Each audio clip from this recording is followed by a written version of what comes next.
En 1945, un vent nouveau souffle sur la France. Un souffle de vie, celui d'une société nouvelle. Ces caisses ont pour rôle de garantir des moyens d'existence à tous les travailleurs qui se trouvent privés de ressources par suite de maladies, de maternité, d'invalidité ou de vieillesse. Ce sont l'ensemble des cotisations payées par tous les Français qui constituent les recettes de la sécurité sociale. Héritée des générations qui nous ont précédés, à nous de la préserver et de la transmettre aux générations futures. La sécurité sociale, citoyenne et solidaire depuis 80 ans.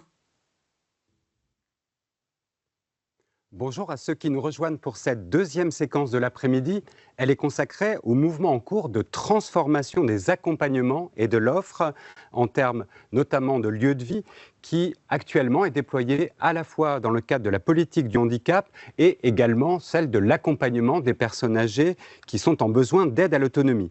La Conférence nationale du handicap d'avril 2023 a lancé une mobilisation massive pour construire avec les acteurs et à partir de chaque territoire, des solutions qui visent à répondre aux besoins identifiés des personnes, tant en soutien à leur projet de vie à domicile que d'évolution du cadre d'hébergement lorsque c'est nécessaire. Mais on voit aussi fleurir des solutions intermédiaires entre le domicile privé, qu'on qualifie parfois d'historique, et l'établissement médico-social. Et aujourd'hui, elles sont très privilégiées par les personnes concernées et aussi beaucoup portées par différentes institutions et différents acteurs, comme nous le verrons avec nos invités pour cette table ronde. Ils peuvent même prendre une dimension intergénérationnelle ou mêler des publics qui ont des problématiques diverses. Pour évoquer ces sujets, nous avons la chance d'avoir avec nous aujourd'hui Geneviève Mannarino, qui est conseillère du président de la Caisse nationale de solidarité pour l'autonomie, dernière née des branches de la sécurité sociale, chargée d'une mission dont elle nous parlera, de promotion de l'habitat inclusif. Elle est aussi ancienne vice-présidente du département du Nord en charge de l'autonomie. Nous avons Delphine Pavie à ma gauche, qui est directrice du pôle associatif et médico-social au sein du groupe Caisse des dépôts Habitat. Vous pourrez repréciser votre fonction si je l'ai par trop ramassée. Enfin, nous avons Oscar Lustin, qui est cofondateur de Domani, qu'il nous présentera, ainsi que l'action et les projets que son association... Enfin, ce n'est pas une association, c'est une entreprise de l'ESS, mais qui sont portés avec un certain nombre de valeurs. Je vous rappelle que vous trouverez sur le site le QR code pour votre attestation de présence au titre de la formation continue et que vous pouvez d'ores et déjà poser vos questions sur ce sujet ou en cours de table ronde pour que je puisse les poser à mon tour aux participants et participantes à notre table ronde. Alors, chère Geneviève Mannarino, je me tourne d'abord vers vous. Merci beaucoup d'être présente dans un agenda calendrier très chargé à l'automne comme chaque année. Est-ce que vous pouvez commencer peut-être par nous rappeler quels sont les grands axes de la politique de transformation de l'offre impulsée par l'État, mais aussi beaucoup par la CNSA dans sa responsabilité de branche. Voilà, quels volets sont contenus dans cette transfo de l'offre? Merci beaucoup, cher Jean-Philippe, de l'invitation. Je suis ravie d'être là parce que les 80 ans de la Sécu, voilà, c'est quand même quelque chose qui reflète l'accompagnement que l'on porte auprès des personnes les plus vulnérables. Et c'est important d'en faire un événement essentiel dans un contexte un peu particulier aussi. Alors, évidemment, la CNSA, dans sa COG qui va se terminer là en 2026, a vraiment inscrit la nécessité de la transformation de l'offre. Donc, la CNSA, vous le savez, dernière née de la Caisse des sécurités sociales, porte avec beaucoup de volontarisme aussi un attachement au territoire. Et ce qui est, enfin, si je le souligne comme ça, c'est quand même important de le dire parce que dans cet engagement qui est bien écrit dans la COG, les territoires sont très présents. Ils sont très présents d'abord parce qu'il y a effectivement une contractualisation avec les départements et les ARS, donc tripartite, ce qui n'est pas neutre. Et puis, vous le savez aussi, sur les financements que porte la Caisse auprès des départements et des ARS. Inscrire la transformation de l'offre dans la coche de la CNSA, c'est pas nouveau, ça existe depuis longtemps. Ça prend de l'importance un peu plus maintenant parce que cette transformation de l'offre, elle est absolument transversale et c'était nécessaire que la transversalité, elle soit vraiment très affichée. Parce que on s'interroge peut-être plus maintenant de porte d'entrée par les besoins des personnes plutôt que par des dispositifs. C'est vrai qu'on pourrait, dans les millefeuilles, on le sait tous, se faire un très beau listing où parfois on s'y perd un peu. Parce que la CNSA a vraiment aussi inscrit l'autodétermination des personnes voilà, sur leur choix de lieu de vie. Parce que les équipes accompagnent dans les territoires aussi toutes sortes d'ingénierie. Et je trouve que ça, c'est quand même mettre le pied à l'étrier pour ensuite pouvoir porter des politiques qui vont transformer l'offre. Alors la transformation de l'offre, elle peut effrayer aussi, parce que quand on parle transformation de l'offre, il faut d'abord qu'on évoque un peu aussi la transition. Et ça, c'est parfois un peu complexe parce qu'on détricote un peu. On peut surprendre parce qu'on y voit un peu d'insécurité, et je reviendrai sur le sujet de ce qu'on appelle, nous, maintenant, l'habitat intermédiaire à la CNSA. Mais cette ingénierie qui est portée auprès des territoires, elle permet quand même d'accompagner les acteurs de terrain dans toute leur diversité. Vous savez aussi que le SPDA est rentré vraiment en œuvre maintenant et que on le travaille comme ça, la mise en place de la cohérence aussi et du partage entre les différents acteurs. Et là aussi, c'est pas simple parce qu'on parle du médico-social et puis on parle aussi de la santé ou que du médical, ou on va parler du logement et des prestations. Mais je pense qu'on a fait un pas en plus pour pas mettre en place un nouveau dispositif, mais embarquer tout le monde, je veux dire presque au même niveau de connaissance.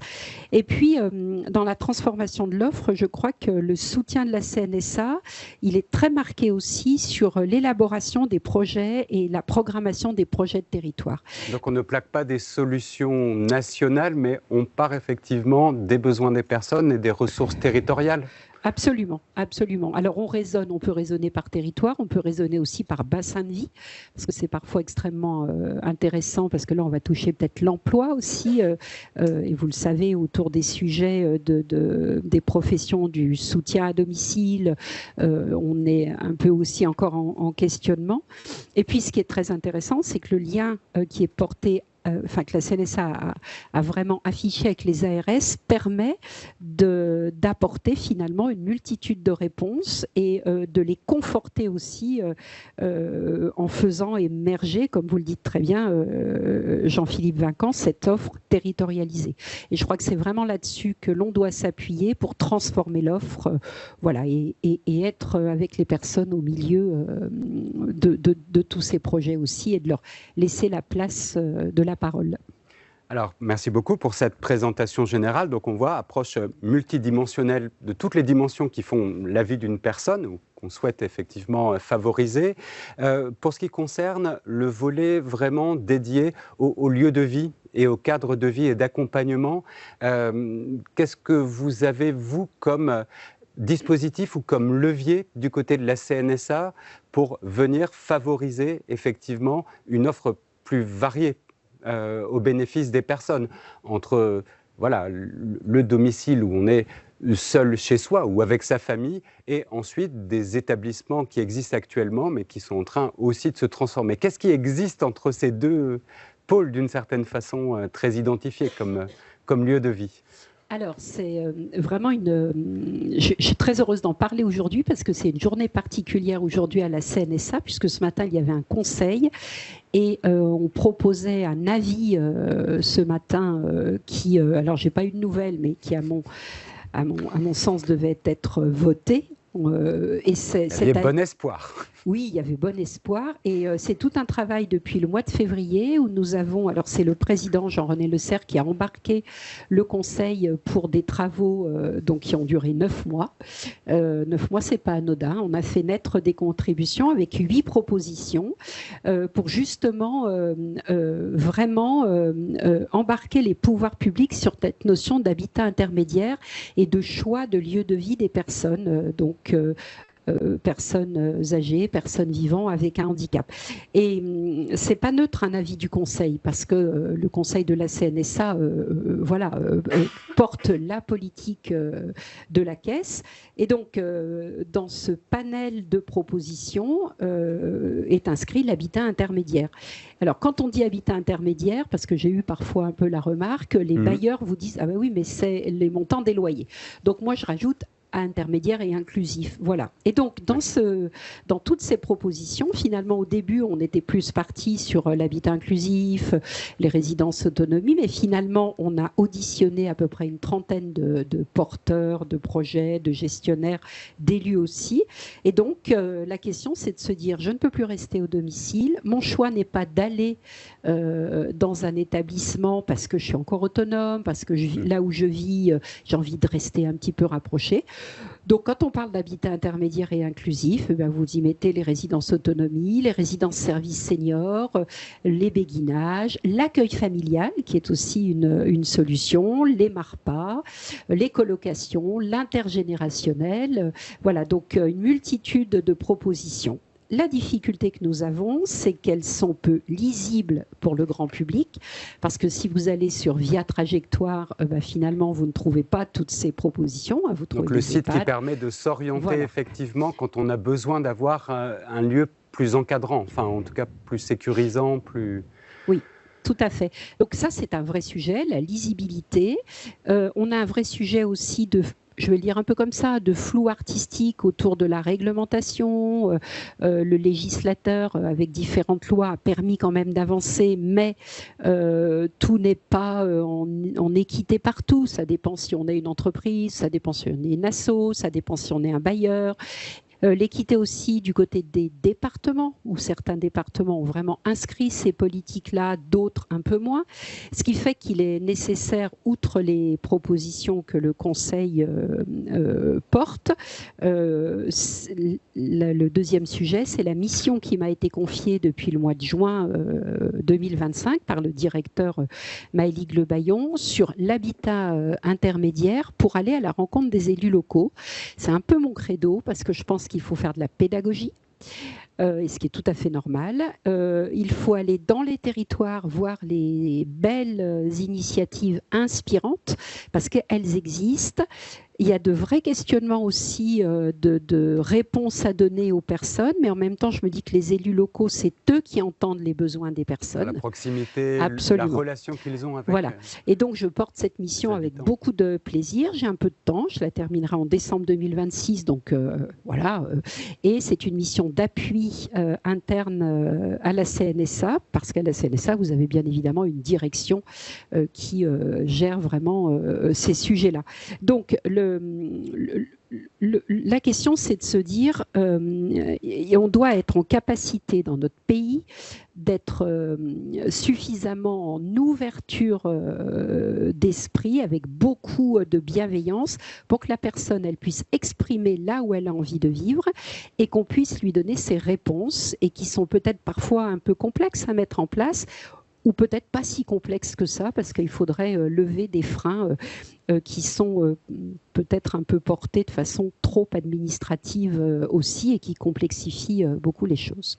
Mais alors dites-moi, dans cette mission d'ambassadrice que vous avez en quelque sorte effectivement de la CNSA et de cette volonté de développer effectivement une palette d'autres types de chez soi, ou voilà, de conditions de vie, je crois que c'est Denis Piveteau qui prononçait ce terme, vivre chez soi avec d'autres. C'est ça un petit peu ces intermédiaires entre le domicile historique et l'établissement médico-social, où là, par définition, on est avec d'autres. L'établissement n'est pas construit que pour une personne ou une famille. Qui est-ce que vous allez voir en priorité ? Vous parlez des élus, chère Geneviève. Est-ce que c'est plutôt au niveau commune et intercommunalité, EPCI que vous allez aller ? La collectivité départementale, elle est chef de file de l'action sociale. Il y a parfois des offices départementaux de logement social ou de foyer. À quelle porte allez-vous aller taper pour aller échanger effectivement avec ces élus de terrain ? Alors, je frappe à la porte des maires. Et alors, bien évidemment, par le biais des conseillers départementaux aussi, parce que voilà. Mais pourquoi je fais ça? C'est parce que je suis toujours, moi, élue dans une commune et je participe à des débats, des rencontres, etc. Et je pense, alors c'est pas la majorité, je ferai pas les 36 000 communes aussi, hein, je n'en ai pas la capacité. Si vous y arriviez, vous serez dans le livre des records, là. Peut-être, mais en fait, c'est l'idée de, je pense que on a besoin d'accompagner les maires sur la réflexion des réponses qu'ils peuvent donner. Et pour certains, c'est une évidence. Ils vont se dire, bah oui, finalement, on peut peut-être organiser ça comme ça. Pour d'autres, c'est souvent la solution de facilité. Bon, allez hop, on a une résidence service senior qui nous sollicite, on va l'installer, c'est très bien. Et aussi, heureusement qu'elles sont là. Enfin, voilà.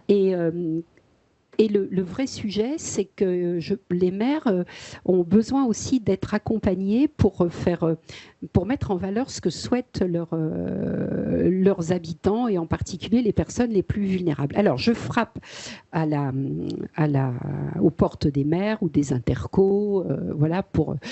J'ai quelques rendez-vous déjà qui s'accélèrent et comme c'est une mission qui a été on va dire médiatiquement entre guillemets valorisée, qui a été beaucoup communiquée. J'ai des abonnements TGV pour me déplacer et je suis très heureuse de le faire parce qu'on a deux sujets importants quand même à mettre sur la table. On a le sujet du logement. C'est-à-dire que finalement, on raisonne beaucoup, nous, en médico-social et en établissement médico-social. Je pense qu'il serait intéressant de raisonner avec les maires, avec les élus qui, dans leur commune, organisent quand même la politique du logement, qu'on raisonne en logement pour toutes les personnes. Et puis, le deuxième sujet, je crois qu'il est peut-être pas, il n'est pas anodin quand même, c'est qu'il faut absolument raisonner en accessibilité. Et ça veut dire qu'il faut qu'on embarque toutes les politiques. On ne peut plus rester cantonné à une politique personnes âgées ou une politique de personnes vivant avec un handicap. Il faut vraiment que cette transversalité, elle soit la petite musique qui soit toujours ronronnante à l'oreille des élus. Et donc, je pense qu'ils en sont conscients, mais ils n'ont peut-être pas la boîte à outils. Alors moi, je remercie les équipes de la CNSA, parce qu'ils m'ont fait une jolie boîte à outils. C'est ça, il y a une mallette derrière de démonstration. Mais en tous les cas, elle est très utile parce qu'elle permet, c'est pas le petit livret qu'on va donner comme ça, mais elle va permettre le débat et l'échange. Et c'est à partir de là, et moi je souhaiterais à la fin de ma mission pouvoir produire un document qui s'intitulerait « Parole d'élu ». Et tout pour y être dit, c'est à la fois ce qui s'y passe, les constats, mais moi, je pense que les élus locaux sont à même de faire des propositions de simplification, j'en suis persuadée. Merci beaucoup Geneviève Manarino. Et en évoquant les sujets de logement et les sujets d'accessibilité, vous me facilitez la transition avec notre deuxième invitée, Delphine Pavy, qui représente une grande institution qui intervient dans notre pays au titre de différentes compétences ou de différentes branches, mais elle-même est très mobilisée sur le soutien et le développement à ces types d'habitats intermédiaires, partagés, inclusifs. Et donc, vous pouvez peut-être demander à Delphine Pavy d'abord de présenter un petit peu, CDC Habitat, Caisse des dépôts Habitat, peut-être au sein du groupe Caisse des dépôts et des autres interventions effectivement de la Caisse ou de partenaires que vous avez. Vous êtes très identifiés par les élus territoriaux, évidemment, les élus locaux, mais votre action est Notre action est plurielle. Alors déjà, bonjour à tous et puis merci pour cette invitation. Donc pour juste repréciser qui je suis Delphine Pavy, je suis directrice du pôle associatif et médico-social de CDC Habitat. CDC Habitat étant une entité du groupe Caisse des dépôts, filiale à 100% de la Caisse des dépôts. Je voulais commencer par resituer un peu l'action de la Caisse des dépôts qui est particulièrement mobilisée sur les questions de la santé et du grand âge. Et c'est un engagement qui a été rappelé par notre directeur général avant l'été avec la volonté d'investir 25 milliards d'euros au cours des 5 prochaines années, dont 5 milliards sur la question du grand âge, et donc une volonté très forte d'embarquer l'ensemble des entités du groupe pour mener à bien ce plan. C'est une belle somme, en tout cas, annoncée comme ça. C'est une très belle somme. Je voulais dire aussi que on s'est mobilisé, que cet engagement, il n'est pas nouveau aussi au sein de la Caisse des dépôts. C'est un engagement ancien. Qui s'est traduit par un certain nombre d'initiatives et puis avec des entités qui sont un peu phares. Je citerai la Banque des territoires, proche des territoires, vous l'avez cité, vous l'avez dit tout à l'heure, c'est un engagement, on ne peut trouver des solutions sur ces thématiques-là qu'en étant au plus proche des territoires. Et donc nous avons une entité, la Caisse des dépôts a son entité Banque des territoires qui est vraiment à l'écoute de l'ensemble des territoires et qui finance en ingénierie, prêts et investissements, notamment le parcours du bien vieillir. C'est le financement des associations et des collectivités territoriales pour la construction d'EHPAD, de résidences autonomie. Pour citer un chiffre, c'est 500 millions d'euros investis sur les fonds d'épargne en 2024. On investit, et le groupe Caisse des dépôts, Banque des territoires investit aussi dans les résidences seniors, intervient dans l'ensemble des structures sanitaires, les établissements de santé et aussi le développement de maisons pluridisciplinaires. Parce que l'enjeu aussi du vieillissement, c'est l'accès aux soins et c'est de développer des solutions qui répondent aux besoins. Les besoins des personnes seniors, c'est d'avoir un accompagnement sanitaire et faire face à ce qu'on le constate, c'est la désertification de certains territoires. On a également au sein du groupe, alors je ne vais pas tous les citer parce que le groupe est très riche en termes d'initiatives, le groupe Caisse des dépôts, mais BPI France, qui soutient le développement des entreprises, PME, ETI, dans le domaine de la santé, c'est 200 millions d'euros investis en 2024, et la Banque Postale, en troisième lieu, qui est le premier financeur des hôpitaux publics au travers de l'ASFIL. Un point important, et moi je suis une entité du groupe, mais pourquoi je représente et j'ai ce discours-là, c'est parce qu'il y a une conviction très forte au sein de la Caisse des dépôts, c'est que pour pouvoir répondre durablement à ces enjeux de demain, de vieillissement, traiter le champ du handicap ou contribuer à l'émergence de solutions de santé pour demain, nous devons agir de concert, tous ensemble, et nous mobiliser face à cet enjeu-là, et avec une trajectoire commune. Si j'en viens maintenant à CDC Habitat, et bon, pour présenter un peu notre entité, mon entité, donc nous sommes une filiale à 100% du groupe Caisse des dépôts et nous sommes un opérateur global d'habitat d'intérêt public. J'ai aimé ce que vous disiez, c'est-à-dire que ce qu'on recherche, c'est l'habitat. On parle d'institutions et il y avait une réflexion très intéressante, je pense, de Denis Pifteau autour de se sentir chez soi, l'habitat versus l'institution. On parle d'EHPAD. Dispositif. On parle d'hébergement. Dès qu'on est au niveau de l'EHPAD, c'est hébergé. Quand on est hébergé, on n'est pas vraiment chez soi. Vous êtes hébergé chez votre fille si vous allez rendre visite à votre fille, mais vous n'êtes pas chez vous. Et l'EHPAD, c'est ça.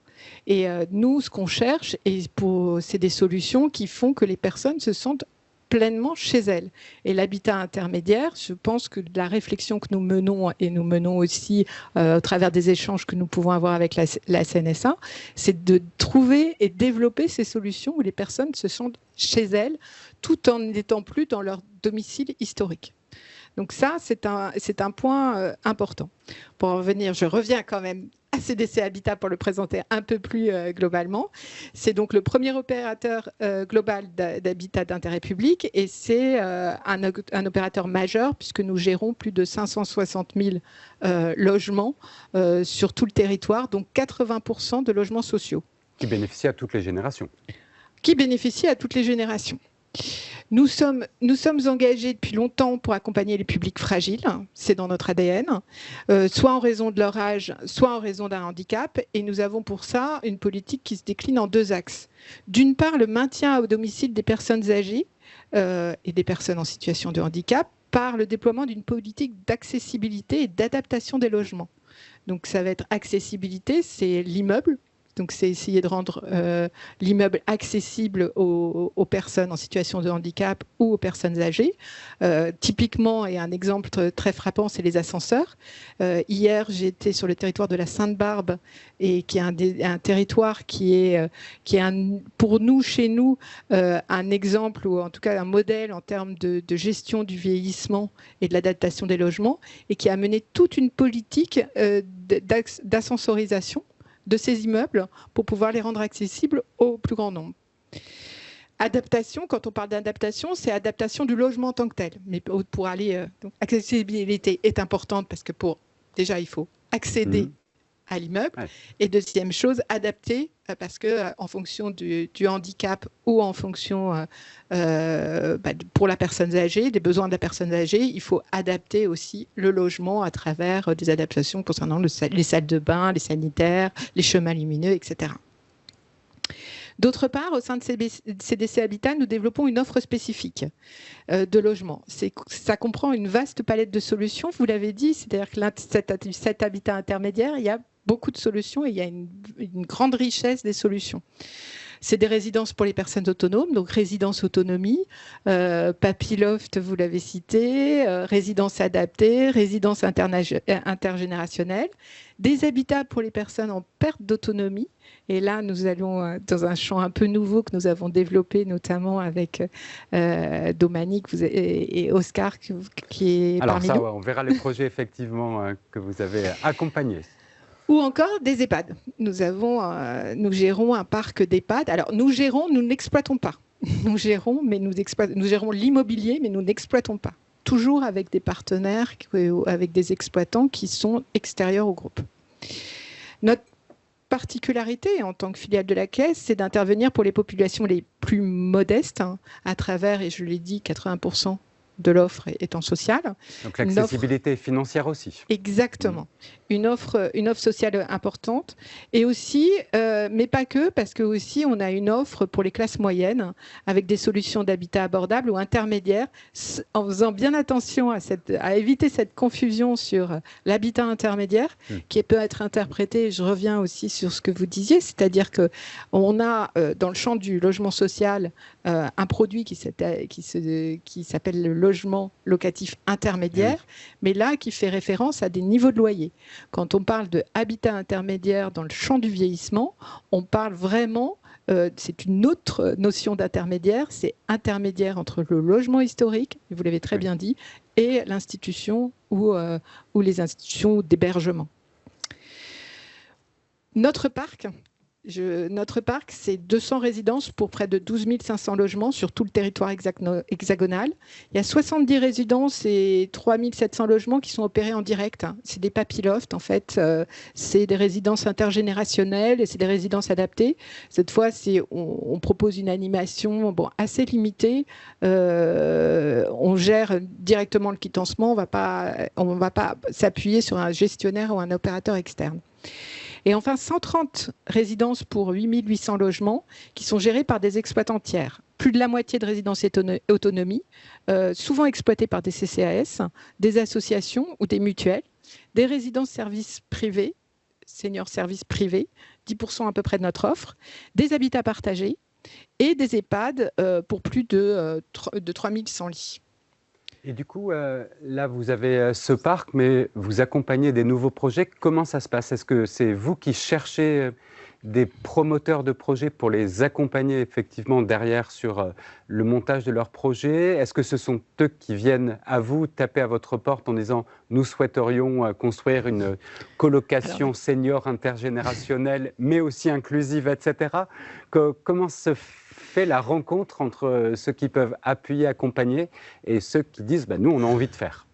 Alors d'abord, il y avait une volonté au départ. Il y avait une volonté parce qu'avec la simplification et la loi Elan, on s'est dit il y a un champ nouveau, il y a une possibilité nouvelle. La réglementation nous offre une possibilité. C'est ça, 2018, il y a une fenêtre qui s'ouvre. Exactement, d'aller innover et d'aller construire et d'aller contribuer au développement d'une offre nouvelle à travers de l'habitat partagé et qui répond en fait à un besoin et à une demande.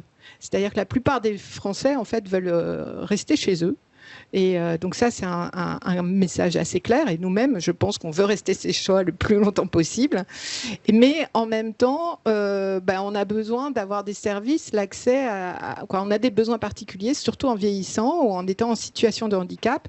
Et ces besoins doivent être satisfaits. Et parfois, en restant dans notre domicile historique, on ne peut pas avoir accès à ces besoins-là.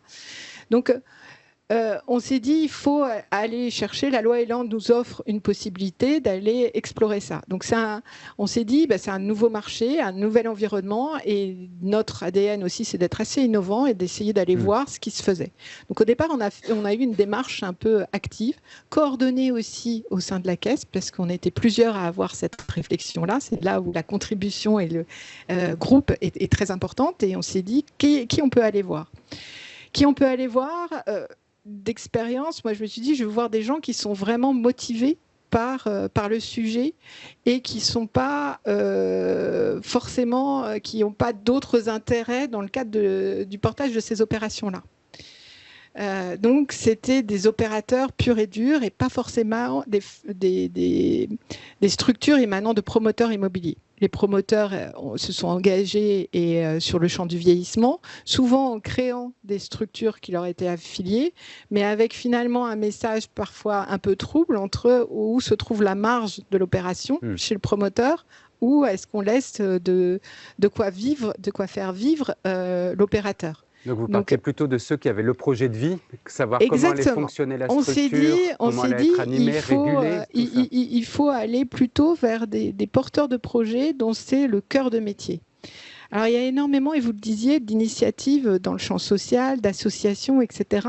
Nous on s'est dit c'est intéressant, c'est bien, mais on est confronté dans le secteur social à un secteur qui est parfois un peu compliqué, très réglementé, et je suis heureuse que la CNSA et qu'on développe un peu ce sujet-là pour essayer d'un peu de lever les freins, sécuriser, simplifier la réglementation, simplifier et pour pouvoir massifier.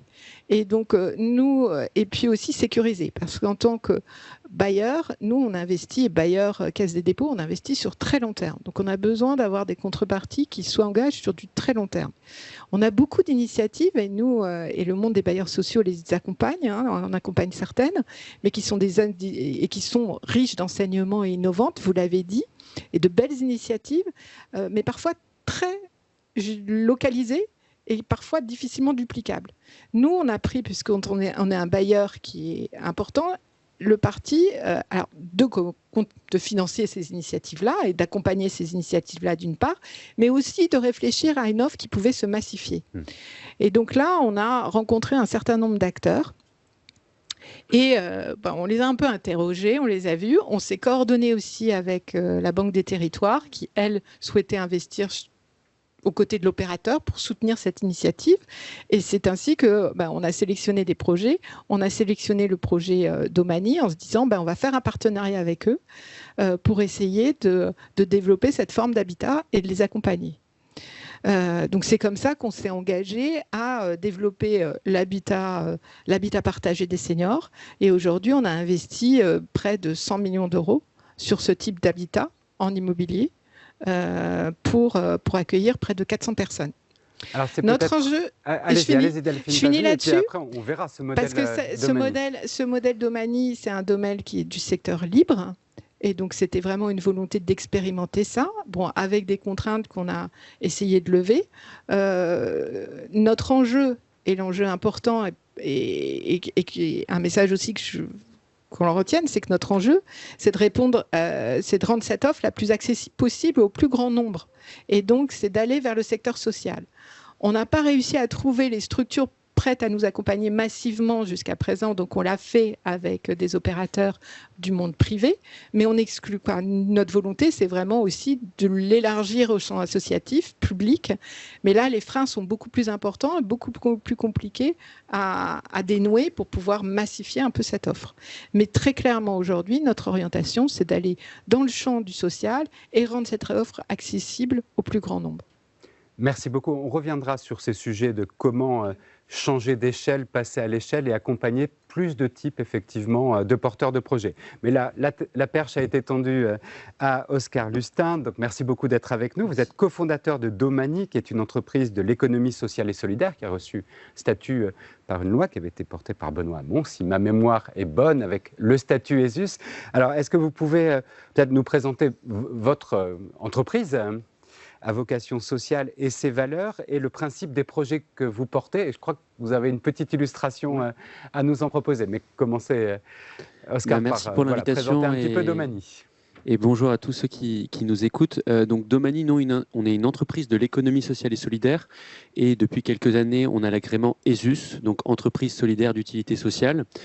Parfois, on me pose la question, qu'est-ce que ça nous apporte? Je veux dire, pas grand-chose, parce que tous les avantages qui allaient avec ont disparu au fur et à mesure des gouvernements. Néanmoins, nous, c'est un engagement fort de dire on accompagne des personnes âgées et ou handicapés. Alors, on a une majorité de personnes âgées, mais parfois, il y a du handicap vieillissant et on en parlera tout à l'heure. Oui. C'est assez important pour nous aussi de les accompagner.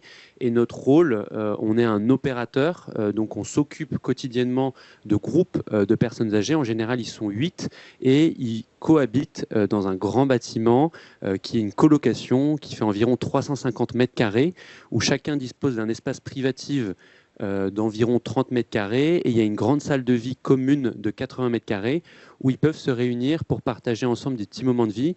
Et je me suis dit que voilà, on avait pas mal d'informations et que c'était peut-être pas mal de vous montrer une vidéo. Donc c'est un journaliste qui était venu à Mimizan dans les Landes. Donc on parlait de territoire tout à l'heure. On est assez ancré dans les territoires. Donc je vous laisse regarder peut-être la petite vidéo. On va regarder la passive vidéo. Je crois que c'est votre territoire d'origine. En tout cas le sud-ouest. Je suis bordelais, oui. Voilà. Bon. Ah, ouais. Moi, j'ai l'impression d'être en vacances ici, moi, dans une colonie de vacances. Salut, c'est Tanguy de BFM. Vous connaissez les colocations d'étudiants? Eh bien, je vous emmène aujourd'hui dans une coloc de seniors. Je suis à Mimizan, dans les Landes, et c'est l'heure du déjeuner. Michel et Simone sont en cuisine. Oui, ce sera bon chacun. Oui, on est une famille. On arrive dès le départ, on essaye de se tutoyer et solidaire aussi. Si quelqu'un est malade ou si quelqu'un a besoin de quelque chose, si on peut le faire, si on a, voilà. Bon, tout le monde semble avoir un rôle dans la vie de la coloc. Aujourd'hui, Paul et Christian mettent le couvert. Ça permet d'être actif, oui, c'est sûr, davantage. Et quand on est tout seul, comme ça, qu'il n'y a personne autour de soi, on vieillit beaucoup plus vite que là. À table, tout le monde à table. Il y a 9 habitants et la moyenne d'âge est de 88 ans. On est bien loin d'une ambiance d'EHPAD ou de résidence senior traditionnelle. Et maintenant, que vais-je faire de tout ce temps qui n'est pas là? EHPAD, pour moi, c'est... Non, je l'ai vu une fois avec Laura. Ne me parlez plus de l'EHPAD. Parce que... J'en étais sorti malade, non, mais il faut voir les pauvres. Ils sont une centaine. Que cette semaine-là, j'ai été... Je sais pas ce que j'ai eu, là. J'étais en roue libre, là. Allez, Paul. On est dans un grand appartement avec 8 chambres, 8 salles de bain et des espaces partagés. Laura est là pour veiller. Ils ont discuté autour des règles qu'ils avaient envie d'instaurer sur l'habitat, comme l'heure des repas, à quels horaires ils peuvent recevoir dans les parties communes.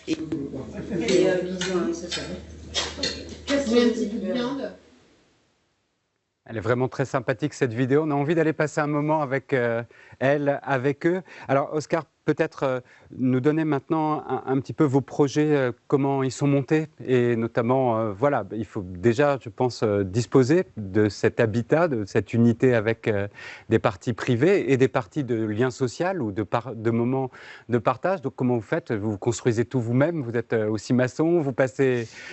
Comment ça se monte un projet et comment ça fonctionne derrière sur un plan économique, sur le plan de la vie aussi de cet ensemble? Il doit y avoir des gens qui s'occupent aussi de cette communauté de seniors ou seniors et personnes en situation de handicap. Alors dites-nous ça. Alors comment concrètement un habitat partagé Domani prend vie? Alors nous on n'est pas maçons, on serait plutôt maçons du bien vivre ensemble s'il y avait la métaphore à filer. Nous comment concrètement un projet émerge, par exemple celui de Mimizan? D'abord c'est une rencontre de territoire, on cherche à avoir vraiment un ancrage territorial assez fort.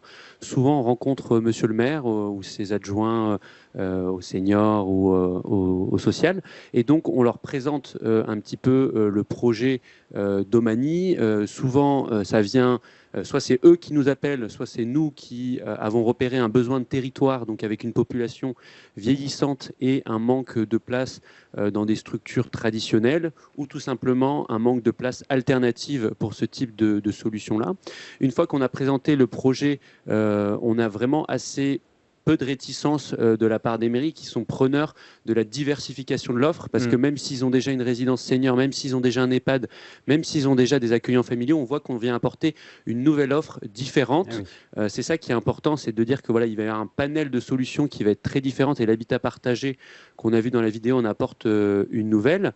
Donc ça, c'est vraiment la première brique, c'est le besoin de territoire validé par les élus locaux. Parfois, même les élus départementaux qui nous transmettent dans leur département quels sont les territoires qui sont le moins bien couverts, sur lesquels il n'y a pas d'EHPAD et peut-être qu'il n'y en aura jamais parce qu'aujourd'hui on ne construit plus de nouvelles places en EHPAD.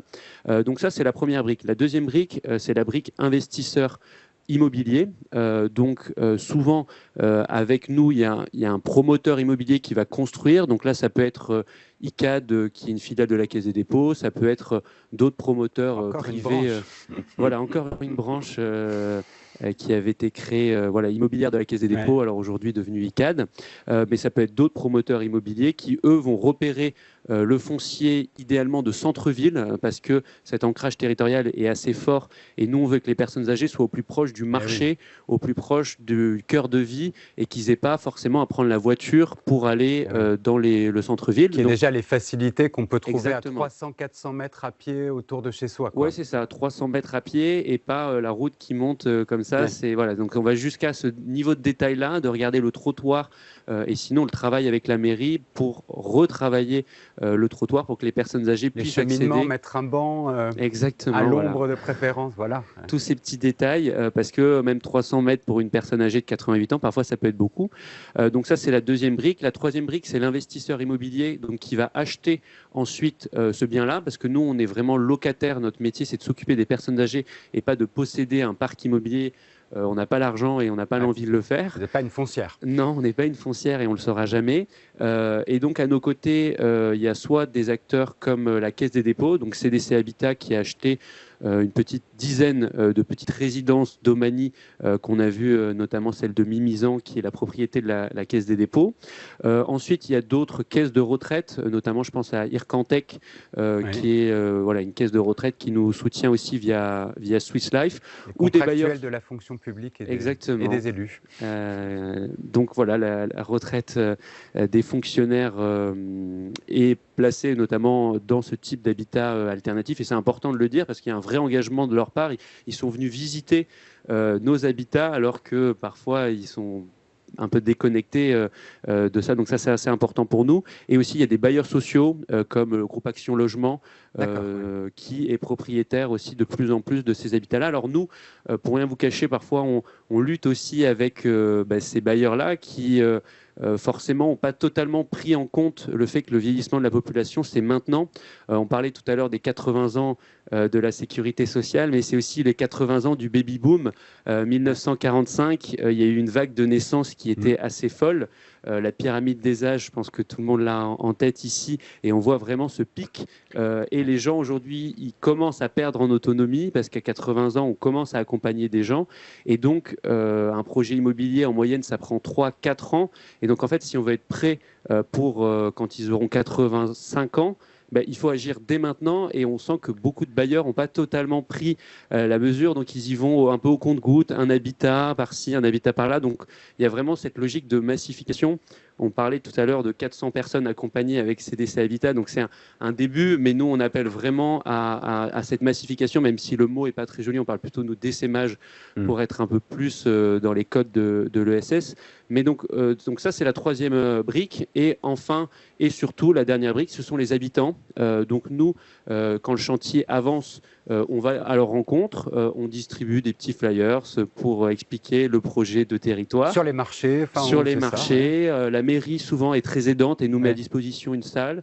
On fait des réunions d'information, à la fois pour des personnes âgées qui vont y habiter et pour d'autres qui se renseignent pour plus tard. On a vraiment des gens éventuellement. Ouais, ou pour un proche. On a vraiment des gens qui souhaitent aller dans ce type d'habitat, et donc c'est un vieillissement qui devient souhaitable. Et donc ça, c'est la dernière brique, la constitution du groupe d'habitants, et ça, c'est notre cœur de métier. Donc jusqu'à 4 mois avant, les gens commencent à se rencontrer via des après-midi, des déjeuners, et ils commencent à voir s'ils vont s'entendre entre eux, parce qu'on l'a vu dans la vidéo, parfois ça se passe bien, mais parfois aussi il y a des petits couacs, c'est normal. Du coup, ils se choisissent entre eux. Comme ça, le jour de la livraison, quand Monsieur Maire vient couper le ruban, il y a aussi toujours une personne âgée qui l'accompagne pour couper le ruban symboliquement, pour dire voilà, c'est notre nouveau lieu de vie.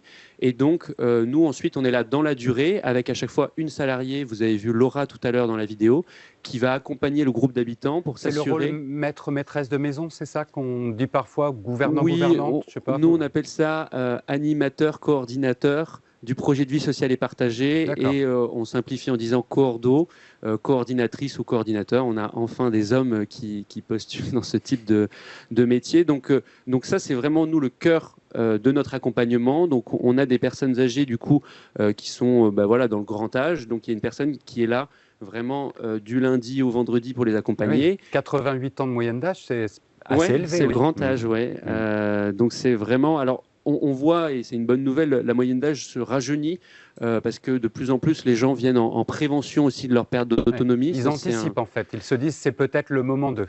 Oui, parce qu'on arrive à créer une nouvelle histoire et un avenir souhaitable pour eux. Donc voilà, donc il y a ce métier-là. Ensuite, il y a des services d'aide à domicile qui interviennent, qui sont des services d'aide à domicile locaux. Donc par exemple, dans les Landes, c'est le CIAS de Mimizan qui intervient dans l'habitat en complément s'il y a des besoins soit individuels, par exemple des aides à la toilette ou des habillages, ou qui vient combler des heures de trou, ou par exemple le week-end, les personnes âgées souhaitent quelqu'un pour les aider à faire le repas, et donc là il y a cette intervention-là. Et ça c'est la grande différence avec l'établissement médico-social où les équipes sont salariées par le gestionnaire de l'établissement. Là on est dans le cadre d'intervention individuelle pour chaque personne avec l'allocation personnalisée d'autonomie. Exactement. C'est ça. Et on peut mettre en pot commun. Alors c'est un vrai sujet, ça aussi, c'est une grande question, Geneviève Maillarenot, sur le handicap. Est-ce que je peux mettre en commun une partie de la prestation compensatrice du handicap, une partie de l'APA pour financer un temps de présence plus long? Pas plus d'heures d'intervention, mais en partie en commun. C'est un travail qu'on fait à chaque fois avec les départements qui parfois ne saisissent pas totalement, mais on fait un travail de pédagogie aussi pour leur expliquer que l'aide personnalisée à l'autonomie va donner par exemple 1 heure pour aider à la préparation d'un repas. Et donc nous, ce qu'on dit, c'est que est-ce que cette heure peut être mise en commun avec d'autres habitants? Et souvent, c'est le cas parce qu'en fait, si on prend chacun à 1 heure pour préparer le repas du midi, en fait, on peut avoir quelqu'un qui est là 8 heures.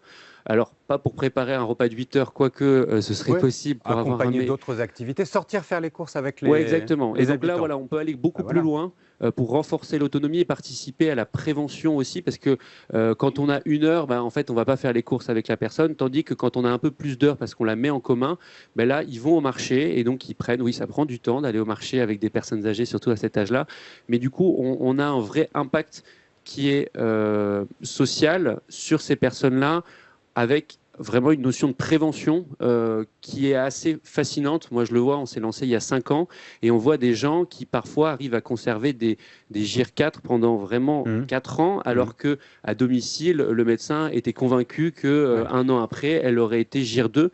Et donc là, ce volet prévention, nous, on le met vachement en avant. Parfois, c'est difficile vis-à-vis des départements qui nous disent « mais vu qu'ils sont 8 ensemble, ils n'ont plus besoin d'avoir d'APA vu qu'ils peuvent s'entraider ». Et donc, c'est des discours qui me sont tenus. Donc voilà, peut-être pas demander aux colocataires, cohabitants d'aller faire les toilettes et doucher. Il y a aussi de l'intimité, de la dignité. Et donc voilà, c'est un discours qui est tenu par certains départements. Ils n'ont pas forcément l'habitude de ces dispositifs. Donc je suis ravi que Geneviève fasse un petit tour pour un peu de pédagogie aussi là-dessus, parce que nous, on a besoin du soutien des départements parce qu'ils sont vraiment clés dans le grand âge. Et s'ils ne nous soutiennent pas, alors qu'on voit que l'impact territorial, il est réel, on voit des personnes âgées qui gardent un lien avec leur territoire, des maires qui viennent déjeuner, voire dîner avec les habitants, alors qu'ils ont déjà une fonction bien pleine. On a un impact social aussi sur les salariés. On a des salariés qui démissionnent quasiment pas. On a des absences qui sont très limitées. On divise par quasiment 20, voire 30, quand on a fait notre étude l'année dernière, le taux d'absentéisme. C'est des chiffres qui sont assez grandiloquents et qui en disent long sur l'impact qu'on peut avoir. Et le dernier impact, parce que c'est important de le dire, c'est un impact aussi environnemental, parce que les personnes âgées, parfois habitées dans des bâtisses qui font 80, 100 mètres carrés et qui peuvent du coup libérer. Passoires thermiques. Oui, et surtout qui peuvent libérer pour des familles. Quand on parle de Mimizan, c'est difficile de se loger, parfois à prix raisonnable. Donc voilà, ils viennent libérer du coup des grands logements pour habiter dans un logement un peu plus optimisé. Une colocation de saisonniers qui n'arrivent pas à se loger. Mais dites-moi, tout ça semble vraiment aller complètement dans le sens de l'époque, etc. Le Conseil de l'âge que je préside pousse très très fortement pour développer toutes ces solutions. Qu'est-ce qui coince maintenant? Quels sont, je passe les aspects méconnaissance effectivement de ces dispositifs, la pédagogie voilà, de la CNSA, des différents conseils, voilà, des grandes institutions, fait que maintenant on en parle quand même beaucoup plus.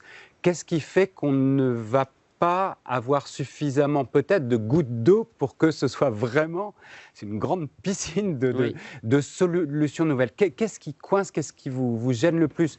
Peut-être en regard croisé entre Delphine Pavie et Oscar, et peut-être Geneviève Mannarino pourra répondre pour savoir si elle a déjà identifié ces irritants ou ces éléments qui font que c'est le parcours du combattant à chaque projet, alors qu'on pourrait un tout petit peu plus fluidifier. Oui.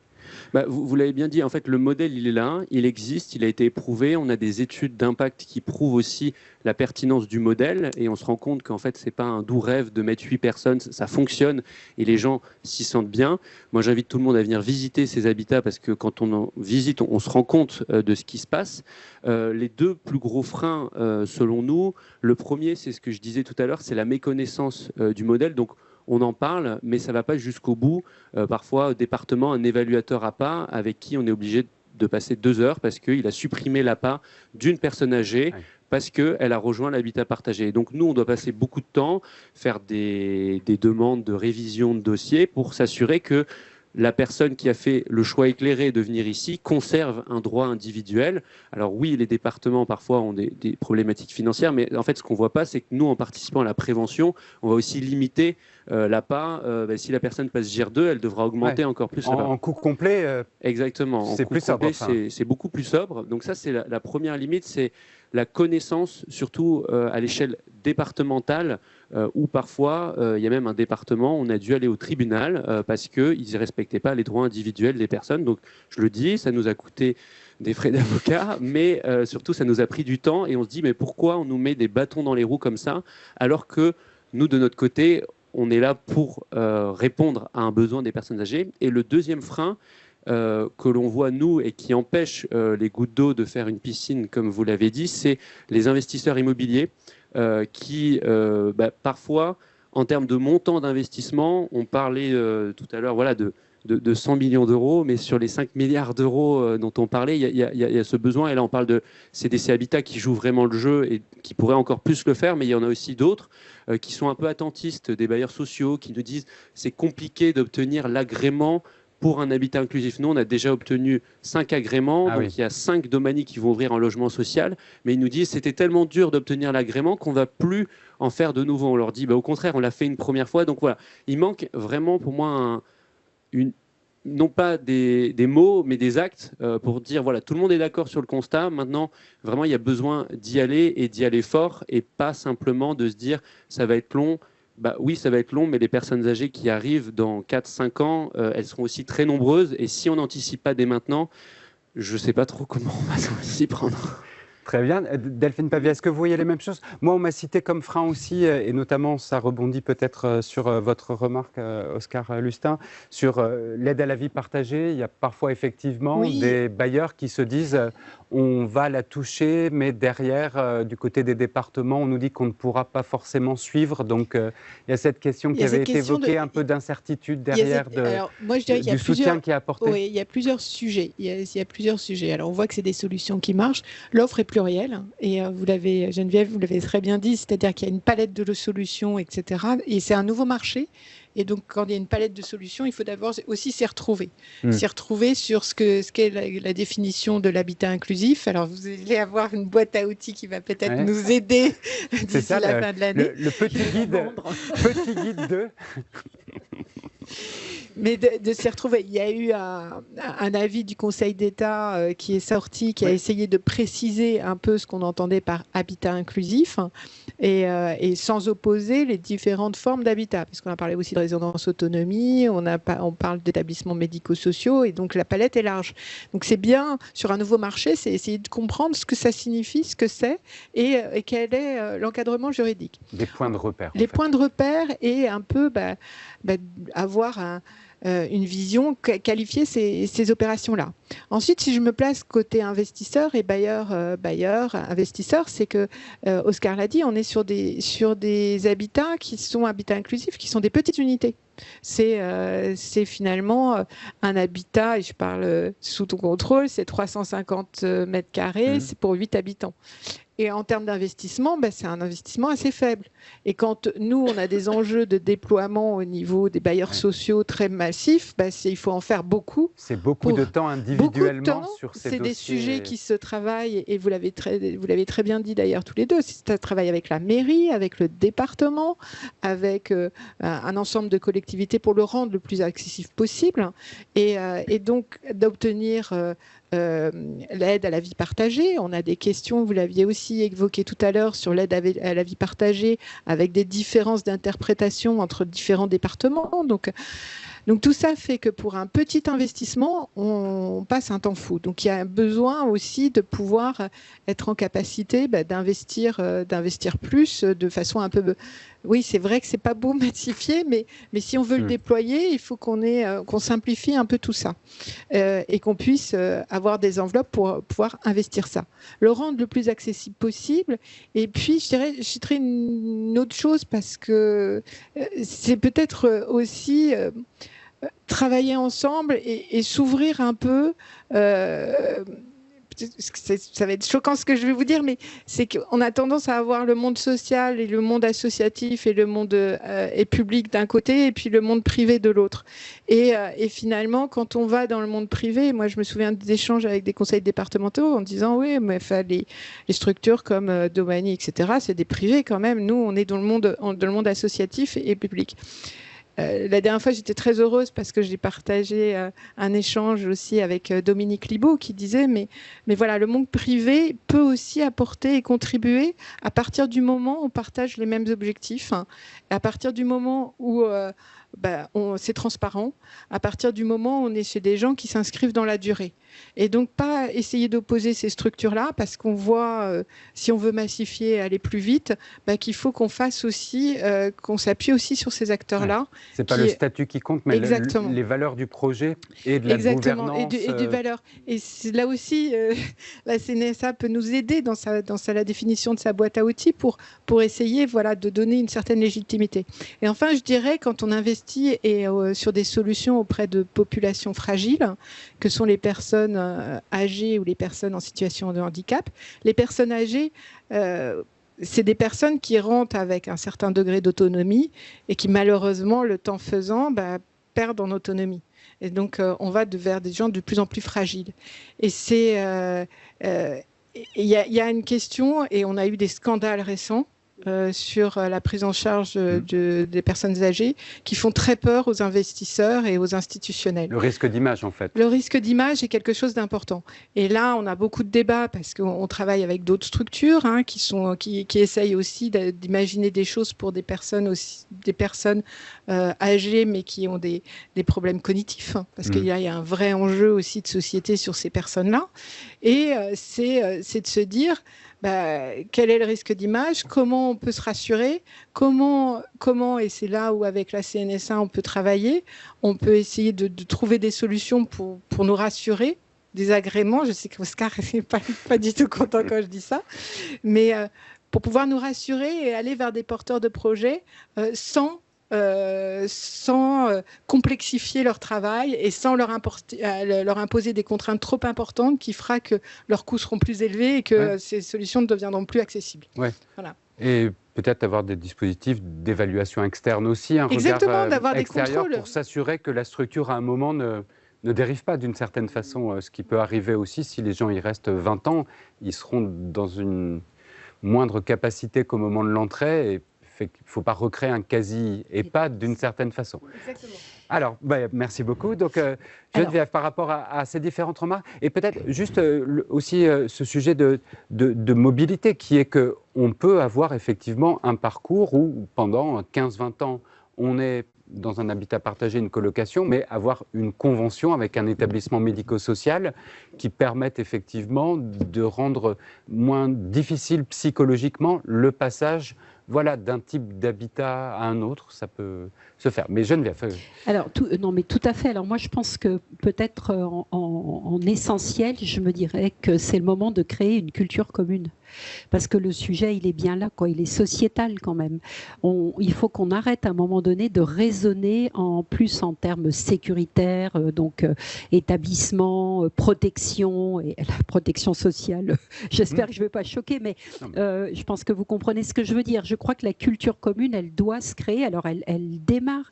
J'ai le souvenir, je crois que c'est à peu près 6% des personnes âgées qui commencent à se dire oui, je pourrais être dans un habitat intermédiaire. Donc ça, c'est extrêmement nécessaire. Donc ça doit être écrit, à mon sens, bien évidemment avec les acteurs de territoire et la CNSA qui est tout à fait partie prenante, mais c'est un projet politique fort qu'il faut inscrire quelque part. Et à un moment donné, moi j'ai presque envie de dire au maire, parce qu'on n'a pas parler aussi de la lutte contre l'isolement, mais dans les communes, inscrivez le sujet dans vos plans communaux de lutte contre l'isolement, inscrivez le sujet du logement intermédiaire, que ça soit écrit, que ça soit voté, que ça soit porté politiquement dans les territoires. Donc c'est un outil qu'on peut leur donner, certains le font, j'ai pas de doute là-dessus, mais peu encore.